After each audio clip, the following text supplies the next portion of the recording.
Hello, हाँ, good morning बच्चों। इससे पहले हमने आपको पढ़ाया था परिमेय संख्या। तो परिमेय संख्या में मैंने 1A 1B 1C एक्सरसाइज आप लोग को पूरी दे दी है, करा दी है।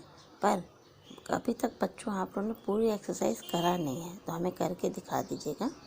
अब हम नया पार्ट पढ़ते हैं, घातांक। घातांक हमारा होता क्या है?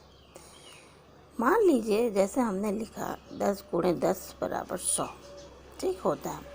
10 यहाँ कितनी बार आया? 2 बार आया। 10 को हमने लिखा 10 की घाते 2। यहाँ पे हमने 10 को 3 बार गुणा कर दिया, क्या आया? 10 की घाते 3। यहाँ 10 को कितनी बार लिखा हमने? 4 बार लिखा, तो आया 10 की घाते 4। तो 10 की घाते 2 को हमने कितनी बार गुणा किया? 10 की गुणा 2 बार। 10 की घाते 3 का मतलब 10 की गुणा 3 बार। तो हम इसको घात के रूप में क्या बोलते हैं? इसको बोलेंगे 10 की घाते 2, 10 की घाते 3, 2 की घाते 4। तो यहाँ पे हमारा 2 आधार है और 4 हमारी क्या हो गई? इसकी घात है। अब अगर मान लीजिए आपको इसका गुणा करके निकालना है, आपको लिखना है, आपको मानना है इसका मान बताओ। इसका मान बताने के लिए आप 2 × 2 × 2 × 2 करेंगे। 2 का पहाड़ा 2 में कितना है? 4, ठीक। 4 का पहाड़ा 2 में कितना है? 8। 8 का पहाड़ा 2 में कितना है? 8 दूना 16। इसका मान क्या हो जाएगा? 16। 16 को आप लिख सकते हैं 2 की घाते 4। देखो बच्चों, इसको घात रूप में लिखो। जैसे ये है 3 × 3 × 3 × 3, 3 कितनी बार आया है? 5 बार आया है। इसको आप लिखेंगी 3 की घाते 5। यहाँ -2 -2 कितनी बार आया है? 3 बार आया है। इसको आप लिखेंगे -2 की घाते 3। यहाँ 5 कितनी बार है? 1 2 3 4। तो आप इसको घात के रूप में क्या लिखेंगे? 5 की घाते 4। यहाँ देखिए -6 है। -6 कितनी बार आया है? 2 बार आया है। -6 की घाते आपकी 2 हो जाएगी। अब देखिए यहाँ पे -10 कितनी बार आया? 3 बार। घात के रूप में आपको लिखना है, ये हो जाएगा -10 की घाते 3। अब देखिए मान बताना है आपको। मान बताना मतलब इसको गुणा करके लिखना है। गुणा करके आप कैसे लिखेंगे? जैसे यहाँ 2 कितनी बार है? 1 2 3 4, 4 बार है। अब आप इसकी गुणा करेंगे। 2 दूना 4, 4 दूना 8, 8 दूना 16। तो कितना आ गया? 16 आ गया, ठीक। अब इसको घात के रूप में लिखना, 2 × 2 × 2 कितनी बार आएगी? 2 की घाते 4। 8 कितनी बार है? 2 बार है। तो 8 की घात कितनी हो जाएगी? 2 हो जाएगी। देखिए, और 8 का मान कितना आएगा? 8 × 8 = 64 आ जाएगा। 5 × 5 × 5 ये कितना हो गया? 5 की घात कितनी आ गई? 3। और गुणा करिए, कितना आएगा? 5 × 5 = 25। 25 की गुणा 5 में करेंगे, कितना आ जाएगा? 125, ठीक।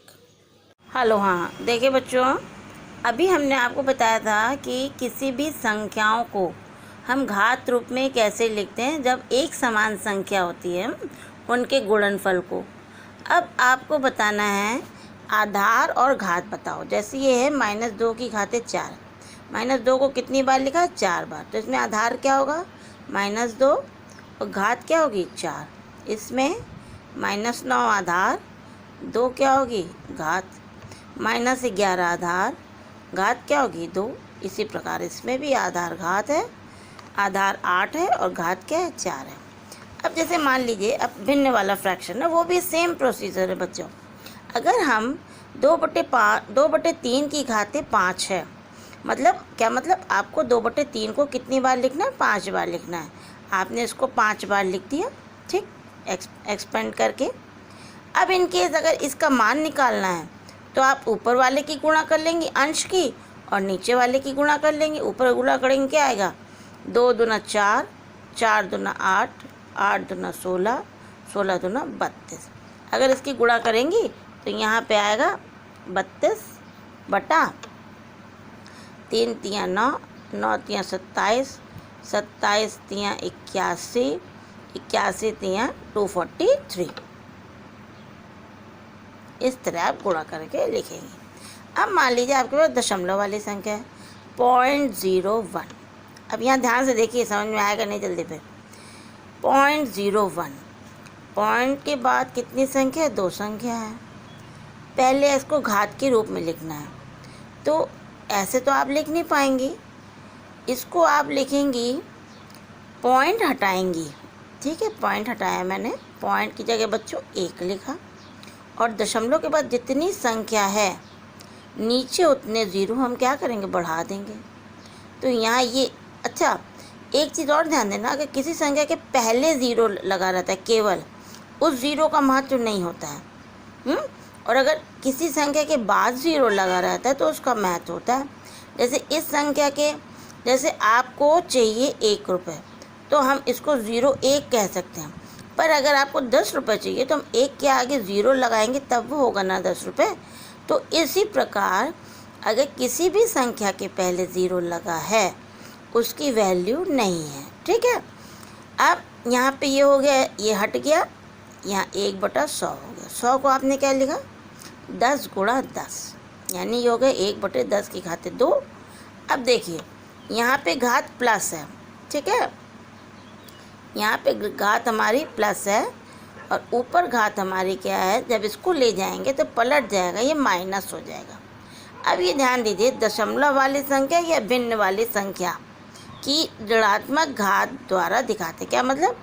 अगर कोई भी संख्या या भिन्न वाली है या ऋण या दशमलव वाली है, उसकी घात हमेशा क्या होगी? ऋणात्मक होगी। देखिए बच्चों, एक अगर हमने लिखा है -1 की घात 2, इसका क्या मतलब कि आप -1 को कितनी बार लिख रहे हैं? 2 बार लिख रहे हैं। यहाँ पे -1 की घात 3, यहाँ पे आप इसको कितनी बार लिख रहे हैं? 3 बार लिख रहे हैं। इसी प्रकार अगर आप लिखते हैं देखिए +1 की घात 5, यानी कितनी बार लिखेंगे इसको? 5 बार। 1 2 3 4 5।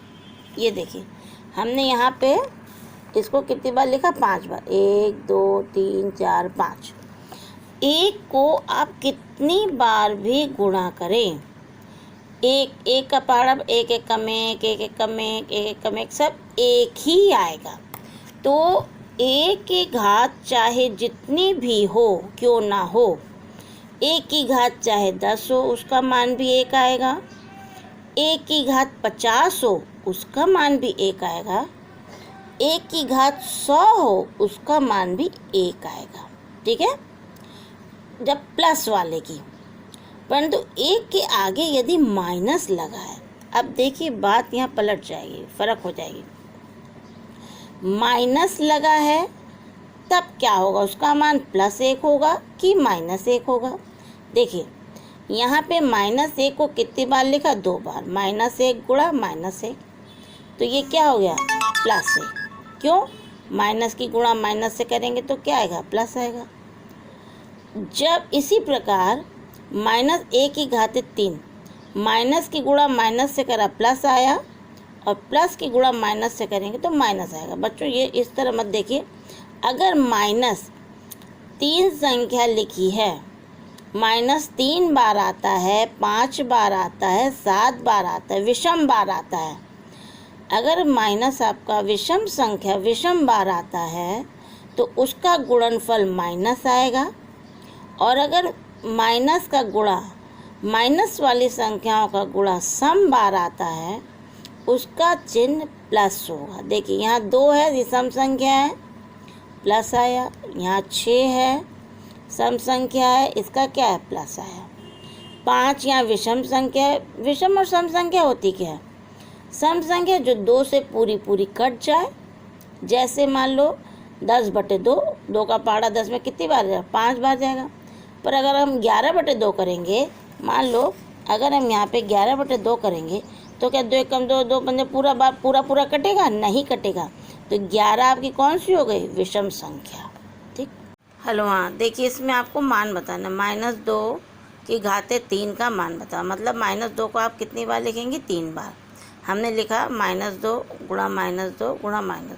अब यह माइनस कितनी बार आए? 1 2 3 बार आए। तो हमने बताया है कि जब ये विषम बार आए तो इसका गुणा माइनस होता है, और जब ये माइनस सम संख्या बार आए तो इसका प्लस होता है। यहाँ देखिए 3 हमारी क्या है? विषम संख्या है। इसका माइनस क्या आएगा? माइनस आ गया इसका गुणनफल।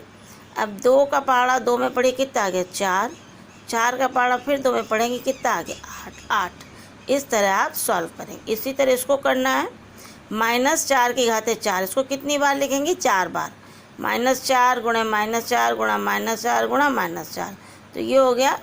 गुणा करिए, देखिए 4 चौक 16, 16 चौक 64। 64 की गुणा आप 4 से करेंगी तो आपका आएगा 256। इसको देखिए 2/3 की घाते 2 और 2/3 गुणे 2/3 कितनी बार लिखेंगे? 2 बार लिखा। ऊपर ऊपर की गुणा कर लिया और नीचे नीचे की। तो ऊपर की गुणा कितना आ गया? 2 दूना 4 और नीचे गुणा कितनी आ गई? 3 तिया 9।